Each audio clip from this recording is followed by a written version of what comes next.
Today we have a crazy story of revenge against a jealous sister. We'll get into that in a bit, but first, my tasty revenge against my neighbor. If everyone continues to turn a blind eye when ills are ongoing in the community, it will just be a matter of time before the whole city is ruined. This is what I believed. I still believe in this principle, even though some people might call me out for it. I mean, if you're clean without a skeleton in your closet, it shouldn't be too hard to call out an evildoer, should it? My name is Nate, and before Chris, my neighbor, came into the picture, I was one of those guys who loved the quiet serenity of life, tending to my gardening and my free time included. But the arrival of Chris into my life turned my world upside down. At first, Chris didn't appear to be anything out of the ordinary when he moved in. I considered myself a good judge of character, and when I sized him up while giving him a plate of casserole, I did not suspect him to be of unruly characteristics. But soon enough, the simple pleasures I enjoyed began to be of interest to Chris's misdemeanor. We weren't friends, just co-neighbors, but his actions to me declared war. Every morning I woke up to one new piece of graffiti or the other than the one I'd cleaned off the previous day. How did this all truly start? I can track the last time we engaged in a conversation without any hint of trouble back to the last outdoor gathering of one of our other neighbors, James. James and his family had had this tradition of having monthly outdoor feats where they invited other neighbors to have a nice evening. This was the second one that I attended with Nate in attendance, not because we were avoiding each other, but because the timing never seemed to click for our availability. At that very barbecue feast, the guys were joking about clothes and how some women didn't know how to push out an appeal of some sort. In a joking manner, I referred to Nate's shirt, which was a mix of random tie-dye designs. I said, with a shirt like Nate's, the guys aren't doing much better. It was supposed to be a joke, and for the rest of the guys in that little group, it was. We all laughed, with the exception of Nate, and we're back making another joke. The barbecue night ended and we went our separate ways to our houses. The next morning, while going on my morning run, I saw the shirt I'd made a joke from hanging a bit out of the bin bag. It didn't seem like much, but neither the joke I made, so I decided to wave it off, playing it as none of my business, as something might have happened to it after the barbecue that had nothing to do with me. Turns out, it was my business. How? It was 3 days after that the designs began. At the initial stage of his madness, I tried to address the issue as politely as I could. I walked over to his door, presenting my dislike for the sign, even if it was supposed to be a great sight for the street. But each word I spoke concerning the issue was met with a resounding voice of indifference from Chris. However, since he was not ready to settle our differences like grown adults, I decided to take the case up in a way he could never have expected. The good thing is that from the way we exchanged our grievances, he could never have expected that I would react the way I did. But the truth is, I could not just go on with the back and forth. It was infuriating, to say the least, like instructing a child not to do something bad. But being a child, the instructions fall on deaf ears, and they keep at this silly act. That was when I decided to take the matter into my own hands. Since Nate was hellbent on pretending not to know what I was talking about, I knew the best way to bring him down was to catch him in the very act of vandalism.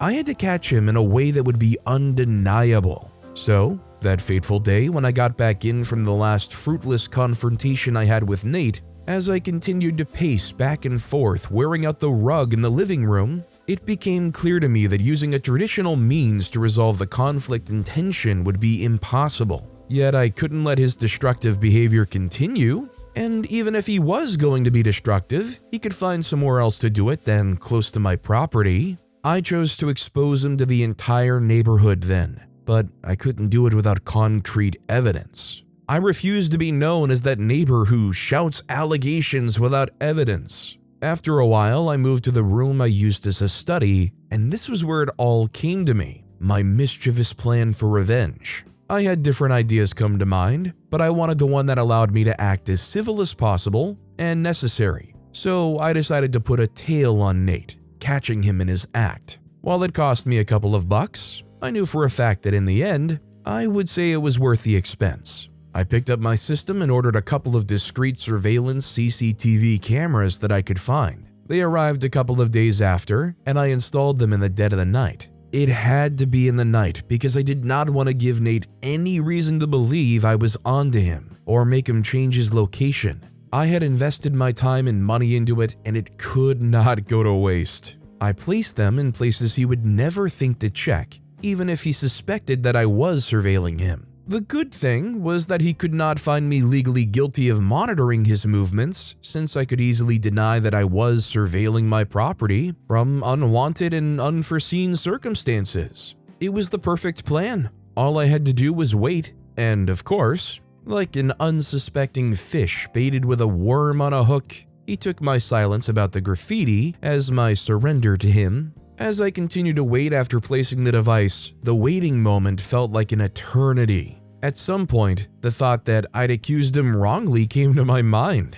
Each night I would lay awake wondering if the CCTV had been able to catch him doing something he shouldn't be doing. From that wonder keeping me up, I would find my way to the study checking through the video feed, watching, waiting that I would see something. Each night I went to bed tired and fruitless for my adventure, yet I refused to throw in the towel. A lot of energy had been used up. And most importantly, I could not see myself accepting that I was wrong about Nate being the graffiti painter. Then, one night, after my tireless and unfruitfulness of the previous nights, he was there in my feed. In the dead of the night, I saw the figure approach the bars of my house. I saw the figure with a spray can approach, and as he began to paint, another figure appeared. And just before I cut my loss in accepting that Nate was not the one vandalizing my property, he appeared from the other side of the road. Apparently, there were two of them. This was the unexpected part of the night. I somehow found myself laughing hysterically at the fact that he could have fooled me and gotten away with it, if not that I refused to back down. I had what I wanted. I had the evidence that I could show to the entire neighborhood while I exposed him as the evildoer. But somehow, I didn't feel satisfied. I felt like this was somewhat of an easy pass given the stress he put me through. The sleepless nights, the money it cost me, everything. So I decided to take it a step further. By morning, and the days that came after, I kept watching the clip. There was something about it all that fazed me, amused me even. The fact that without the evidence in my hand, no one would have believed me. It made me see that no one would actually know who they were. So I decided that if I did the same thing, no one would know. The thought came for a brief moment, and for that brief moment, it took root and formed into a plan in my mind. I really do not remember doing it, but somehow I was sure I was the one that did it. I mean, it was my account, it was my name on the purchase account, it was the money that I used to pay, but all of this preceding part happened like a blur. I do not remember it. All I remember was getting the package, opening it, and seeing the cans of spray paint staring back at me. As I looked at the box of the crime tools, a sense of power washed over me. You would be right to call it my moment of empowerment. Quickly, I picked up the second crime weapon, my laptop. I scrolled through, searching for how to draw the easiest graffiti ever. The first couple of videos I found seemed greater than my level of expertise, but when I finally got to the one that worked, I watched it repeatedly. I understood what I had to do and how to position myself. After putting in a couple of hours for the next 3 days, I was ready to begin the second phase of my revenge plan. Everything was set, and all I had to do was wait till night. Once it was dead in the night, I set out of my house with the spray paint cans in my hand. I matched the houses that I'd marked in my head. They belonged to the people that would be extra pissed. They would not let it slide till it became an issue. This was pivotal to the plan I had. You could be sure that my graffiti was no good, but at least it was something. It was enough to start up issues. The next morning, we were alerted by raised voices through the street of people demanding to know who had the audacity to desecrate the face of their property. Of course, I came out with the same complaint.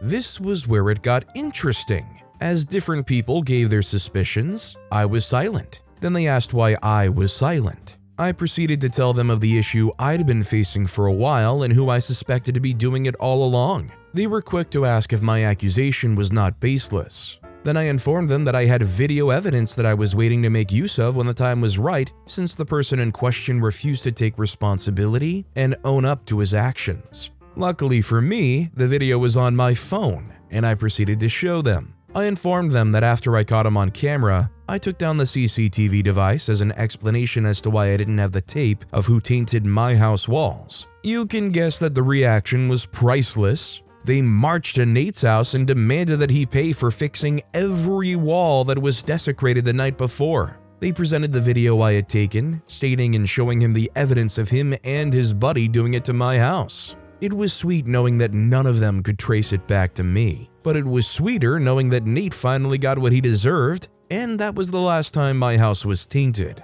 Thankfully, they didn't have access to my purchase history. It probably would have been disastrous for me, wouldn't it? Kind of an odd note for OP to end the story on. I mean, if anybody had access to your purchase records, you'd probably be stressed out, even beyond committing actual crimes. Last thing I want is the judgment from people as they see how many times I order at 9 p.m. from DoorDash. That said, our next story is, if you're going to sleep with your coworker, don't be unprofessional. My name is Alexa. Well, Alex, since that was what I was known as at work.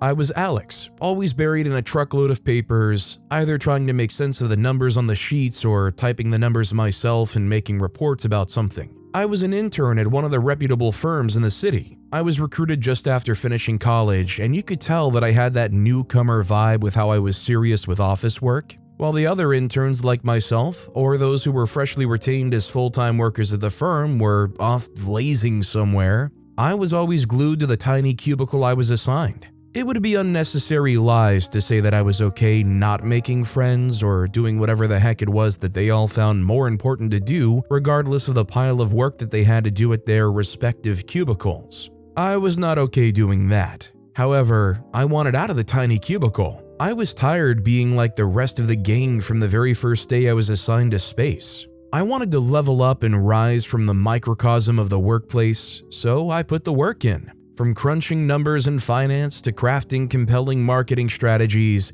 I was bent on making my mark such that my role in each department of the company would be notable. You can already imagine that I was usually a target for the office banter among the new workforce. They usually termed me as a no fun or spoiled spot when I remind them of the deadline for due tasks. I was not the kind of person you informed about a hangout, be it on the weekends, but most especially not on weekdays. To be fair, they did know how to get their work done, at least most of them, seeing as the company was quite competitive. Everyone had to do something if they wanted to be part of the 5 interns that would be retrained after their first year of internship. Given my nature of being committed to my work, it was not unusual for me to keep track of what was going on in my surroundings. And because of that, it did not take long for me to figure out the breach of agreement that was ongoing between Keisha and Thompson. Keisha was one of the other 4 interns, and Mr. Thompson was the leader in charge of the interns. He was the one who assigned tasks, gave us deadlines to meet, and passed his feedback along to the department manager, who in turn gave the higher-ups the final feedback. How did I find out? That fateful day, I was pissed at the other interns. We had a joint deadline to meet, and as usual, they were not interested in getting the work done at the time we were given. They wanted it to pile up to the last minute before getting together to brainstorm on the project. I had a different opinion and I sought to do the work myself, hoping that they would join in later. That day, I went to the printing corner where the common printer was for all the interns. We weren't at the status where we had nearby printers, and it was a bit tiring to always have to go all the way to print. More so, the fact that I was pissed with the other interns did not make it better. The exchange I witnessed was enough to raise my annoyance. Over the weeks, I noticed this sort of favoritism between Mr. Thompson and Keisha. To be fair, I wanted to play it out as they kind of aligned somewhat, but it was more than that, and I could sense it. In every standing meeting, Keisha always had a sassy mouth. Whether she was kind enough to turn her work in, she never got to do it right. Yet her actions were never important to be attacked by the manager. He would rather be found nitpicking at others' little mistakes. The scene I witnessed was preceded by wished voices coming from close to the printing room. The voices were followed by childish laughter that you would not expect to be found in the workplace. This was why I decided to pry. I moved closer, wanting to see exactly what was ongoing and warranted the sound I could hear. When I did see them locked together in more places than one, a wave of unease swept through my entire body. I was stuck frozen in place as the scene before me continued to progress. They were beautifully engrossed in these activities such that they did not notice when I came into the room, or the fact that I was standing within a close shot of them. As I remained with each second enticing into the next, I was struck with disbelief. Although a part of me knew there was something of some sort going on between them, I didn't believe that it was intimate of any nature, and neither did I think that on the rare chance that they were, they would be reckless to not only go against office policy, but to disregard the policy in the office space. It was quite unbelievable to me, at least. In that instant, it all clicked, the way they interacted, the unusual warmness and friendship. All of it made sense. And the annoyance kicked in more. I believed in hard work, and at the same time, I do not disregard the place of great luck. What I hate is unjust favors, especially not at the peril of other people's comfort. Everything they did was at the expense of my comfort. The night I had to spend picking up the slack for the entire team, knowing that our manager would tender his final report of the interns collectively, I was pissed at the injustice of it all. I was able to recover from the initial shock that I felt before they noticed my presence, and I began to fight the urge within me to confront them right there. But I didn't want to come off like a creep or a stalker. I couldn't let them flip the switch and put me on the spot instead. So I left the room without getting the printout I wanted. I got back to my cubicle, and I contemplated going back with my phone to take a picture in case they tried to deny it when I confronted them. But that didn't seem like a better choice than the first. There was also the fact that I could be reported to the Human Resources Department for conducting myself in actions that inhibit cooperation among team members. That was not an option since I wanted to become a full-time staff after the internship. This type of allegation would kick me out of the door instantly, so I did. I kept on thinking about what I'd just experienced, and before I could choose what to do, I saw Mr. Thompson stroll out of the room like he wasn't just conducting himself in unprofessional manners with a coworker. Shortly after he did, Keisha came out. If I had not witnessed what I did, I could not have guessed that a few meters from where I was, a thing of that nature happened. So it was no surprise that the others did not see it. I thought about raising the issue in the next standing meeting such that the other interns in the team would understand what was going on as I did. But there was a fear of being labeled a stalker and peddler of false rumors if I didn't have anything to support the claims I was making. In the end, I kept what I had seen to myself, but it wasn't too long before I'd made the complaints known to the right quarters. The actions that would trigger me to finally explode, damning the possible consequences, started towards the end of the next week. Although we were almost at the bottom of the hierarchy in the company, the rumors reached our ears that there was a sudden need for evaluation of the current interns. We had spent just 6 months of the entire year, but the higher-ups had demanded a final report detailing the strength and impact of each intern in the first half of their internship. It was rumored that since this was unusual for the higher-ups to demand, whatever report was submitted would not only determine the fate of the interns, but also serve as a barometer of their potential within the company. As Friday drew nearer, you could visibly see the tension among all but one of the interns. Everyone was a bit scared of what the report would look like and tried to put in their best. In that very room, I witnessed the gory sight of Keisha and Mr. Thompson. I went to make printouts and found some papers stuck to the printing outlet. The person that was printing was yet to remove the printed copies, and out of benevolence, I wanted to check the heading to figure out who they belonged to so I could save them the stress of coming to get them. But what I would see stuck to the printer was the report Mr. Thompson made. Curiosity made me scan through, and when I did, I saw his favoritism and unprofessionalism boldly written in the paper with Keisha as the most resourceful intern. I was livid, but not too much to march into his office. I placed the papers where I found them and left the room. The rest of the day passed by in a blur, and I clocked out for the weekend. The weekend was a lot for me. I couldn't deal with it anymore. I was pissed that they would continue to get away with their act, and it could continue to the other interns that would come after us. So, by the next week, very early on Monday morning, I marched to the Human Resource Office and asked to speak discreetly regarding the actions that could impact the company in a negative light that I have witnessed. I was taken seriously because, amidst the whole level of hierarchy when it comes to actions that could harm the company's image, There were policies that allowed subordinates to make reports on their supervisors. That was my escape route. I went in earlier than usual, hoping that no one would see me or trace back the possible backlash to me. I went in and I narrated everything I had seen. I was particular about going early that Monday morning so they wouldn't view my actions as retaliatory, since Keisha was more rated than I was. I couldn't understand why they had to bring their unprofessional act into the workspace, knowing how harmful it would be to the growth and development of the company, and this was especially to our supervisor, Mr. Thompson. He was the main person I needed the HR department to query,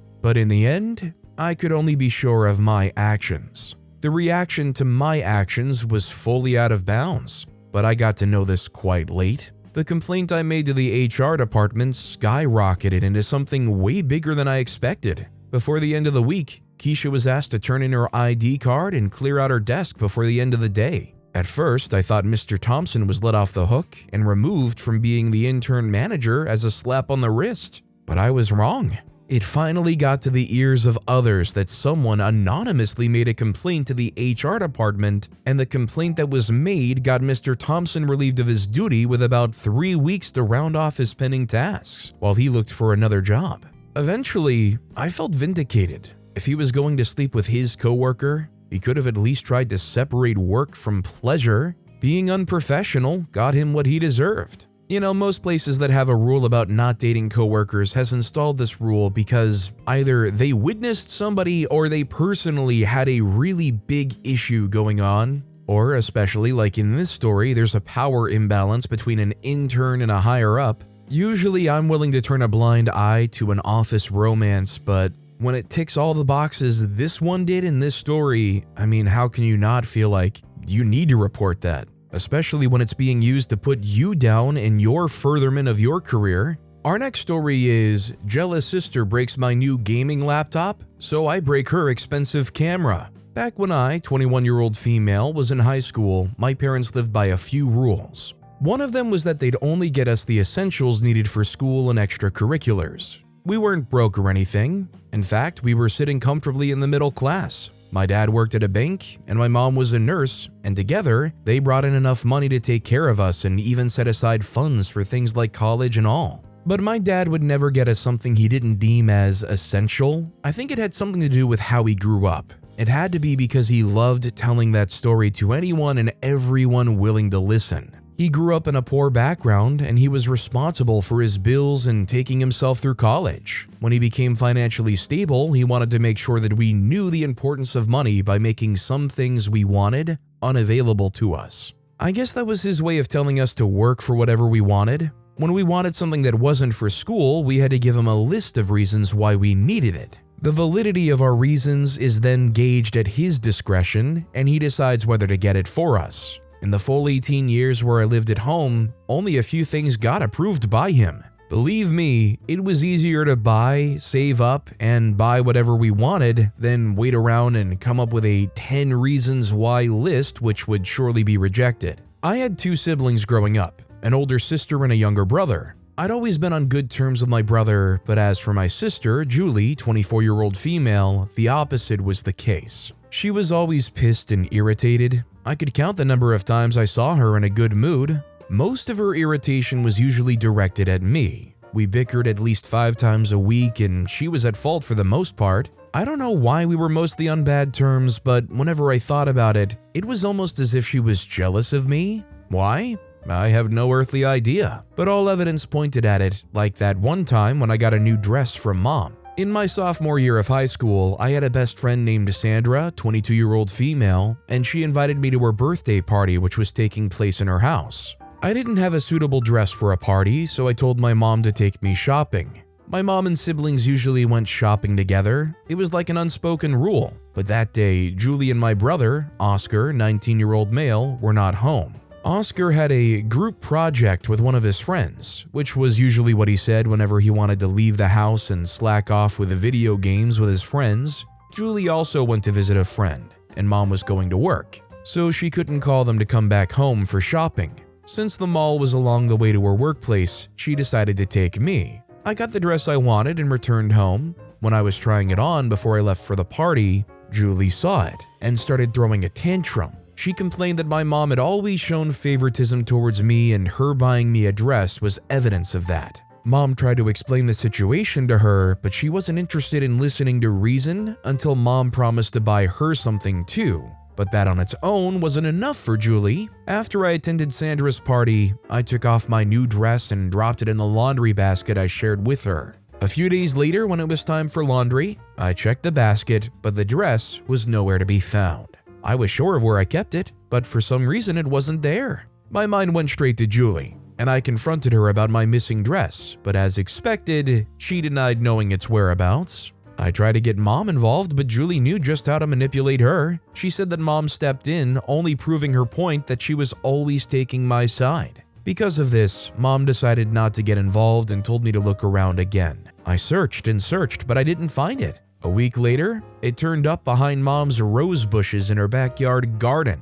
It was all torn up and ruined with mud. I remembered vividly that I'd kept it in the laundry basket, and there was no way it could have turned up behind the bushes if it wasn't put there by someone. But of course, Julie wasn't fessing up, and since there was no way to prove that she actually did it, I had to let it slide. I was even blamed by my dad for not taking good care of my things. Julie got away with a lot of things she did. Whenever I did something good or Mom and Dad praised me for something, she always made sure to find a way to undermine me. I ignored her for the most part, and that was why we were able to live in the same house for all those years. But then, there were some days that I couldn't let things slide. The one I remember vividly was when she broke my new iPad. Before I got that iPad, Julie requested a video camera. She told my dad that she needed it for a school project. That was a lie. She wanted the camera because she was planning to start some kind of streaming show with some of her school friends. But she obviously couldn't tell Dad that, so she cooked up the lie about school. He asked why she was the one buying the video camera and not the school or some of her other classmates, but she already had a lie prepared. Dad was not very involved in our schooling, except when it was something financial. He threatened to call her teacher to confirm if she was telling the truth, but she knew it was an empty threat, and so she told him to go ahead. As expected, he didn't call, and the next day he got her the camera she wanted. When I wanted an iPad, I could have easily gotten it with the same dishonest means she used, but I wasn't that kind of person. I prefer to tell the truth, at least to him, so I went to my dad and told him I wanted a gaming laptop. He didn't like my reasons for wanting it, so he refused my request. I really wanted the laptop at the time, so I decided to get it myself. I got an after-school job at a burger shack close to my school, so whenever I closed, I resumed my shift. I attended to my schoolwork whenever I got home at night. It took me a few months and consistent savings before I was finally able to get the laptop I wanted. I was so proud of myself, but my parents were even more proud. My dad praised me for my diligence and for being responsible enough to save and get what I wanted. I knew what came next. As always, Julie was jealous of my laptop and the praises I got from our parents. So what did she do? She started to report money missing and blamed me for it. She told our parents that I used her money to get my laptop. The only reason why they didn't believe her was that it was because it was public knowledge that she didn't know how to save a cent. Talk less of the amount of money needed to buy my laptop. Whenever she got some money, even the ones she wasn't expecting, there was always something important she needed to spend it on. When her strategy of making my parents think I stole her money failed drastically, I knew she was going to try something else. I put a password on my laptop, and whenever I was done using it, I always made sure to lock it in my wardrobe. I had a wardrobe key, and I kept it with me at all times. I never let her borrow my laptop, even when she said she had some school project to do. An accident could easily happen. I couldn't trust her with it, but no matter how hard I tried to make sure my laptop didn't land in her hands, it finally happened. One afternoon, I was home alone playing a video game when I received a call from my mom. She forgot something at home and needed me to bring it for her as soon as possible. I didn't even think too much about leaving the laptop on my study table. I went to meet her, and as soon as I got back, I met my laptop on the ground, snapped in two. There was nobody at home, but I knew exactly what happened. Julie came home, and when she saw that I wasn't around, she took that opportunity to break my laptop. To be sure, I asked our neighbor who was lounging outside his house when I left. He confirmed that Julie had come home when I left. I reported the issue to our parents, but as expected, Julie denied it blatantly, but our parents didn't believe her. So my dad grounded her and got me a new laptop. But it wasn't as expensive or the same model as the one I bought for myself, so in a way, Julie won and I couldn't accept that. I decided to get my revenge on my own. At that point, the one thing Julie loved more than anything was her camera. She had started her streaming stuff and surprisingly, she was starting to get a little traction. That was exactly where I hit her. One night when she was asleep,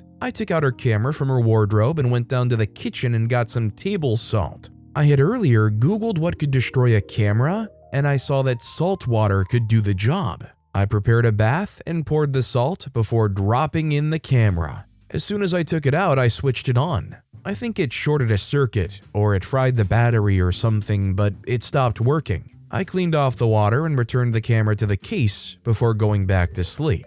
It took over 2 days before Julie realized what happened. The day she wanted to shoot her content for her stream, she tried turning it on, but it wasn't working. She pointed fingers at me, but nobody believed her. My dad complained that she was always careless with her things, which was true, but she was never careless with the camera. She tried to get it fixed, but the parts were too expensive. She pleaded with my dad to get her a new one, but he refused. She tried getting a job, but she was always getting fired. At one point, I felt sorry for her, as she tried again and again to gather enough money to buy the camera, but whenever I remember all the things she put me through, I reminded myself that she deserved everything she got. I was gonna say when OP got that laptop, they can't let their sister use it because, God forbid, that laptop's gonna end up behind the rose bushes in the garden too. Well, it ended up snapped in half anyways. For somebody who's just a perpetual screw-up because of their own choices, they can't hold a job, they can't keep their valuables intact, is there room to really feel bad for them? Like, maybe they need some professional intervention. But with that being said, that's all the time we have for today. Now, if you want to hear another absolutely crazy revenge story, check out that video on the left. Or if you missed my latest video, check out that video on the right. That said, I'll see you all next time with some more stories.